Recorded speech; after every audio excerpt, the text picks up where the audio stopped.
Izei txikia.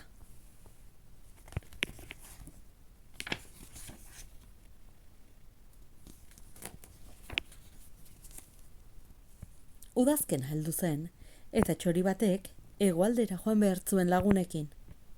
Lurralde epelagoetara. Urtero egiten zuten bidaia hori negua heldu baino lehen. Baina urte hartan, gure txoriak, ez zeukan hegoaldeko lurralde epeletara joaterik ez, hego bat hautsita zeukan, eta ezin zuen egan ondo egin. Negua heldu zen, eta neguarekin batera, hotza. Txori gaixoa, orduan, zuhaitz batengana joan zen babes bila. Aizu, Lizar, utziko aldira zure ostoen artean bizitzen. Zaurituta nago, eta hotzak ia hilean. Utzi dazu niri pakean, eta zoaz nahi duzun lekura. Erantzun zion Lizarrak umore txarrez. Txoria gero, gaztainondoari hurbildu zitzaion, eta galdetu zion. Aitzu, ego bat hautsita daukat eta hotzaki hilean nago. Utziko aldidazu negua zure osto artean babesturik igarotzen. Hemen ontza bizi da, eta nik ez dut beste txoririk nahi. Galde jozu pagoari, edo aritzari, edo urkiari, edo... Baina gure txoria alferrek ibili zen zuhaitzetik zuhaitzera babes bila. Denek erantzun berdina ematen zioten. Ez eta ez.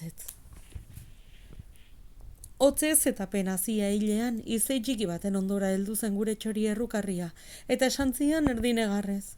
Aizu izei, mesede bat eskatu behar dizut, ego bat hautsita daukat, ezin dute egan ongi egin eta hotzakia hilean nago.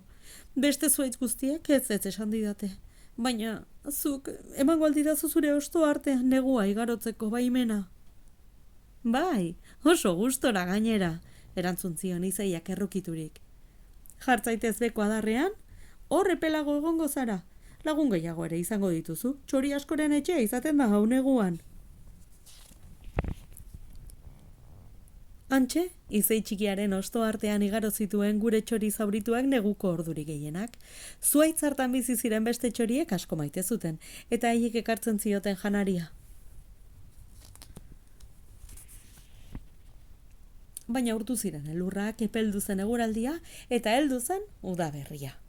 Eta gure txoria sendatzen hasi zen, poliki. Udazkenerako txoria erabat sendaturik zegoen.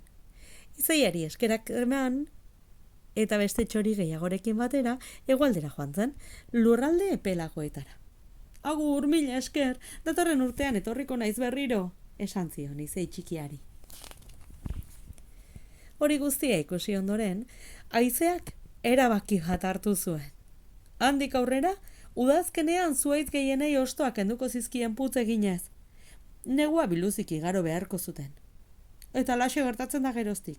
Gaztainondoak, pagoak, lizarrak, aritzak, urkiak eta beste zenbait zuhaitz ostorik gabe geratzen dira udazkenean. Baina izeiak ez du ostorik galtzen. Alaxe erabaki zuen haizeak, ez ziola izeiari ostorik kenduko. Eta zergatik? Txoriari lagundu ziolako.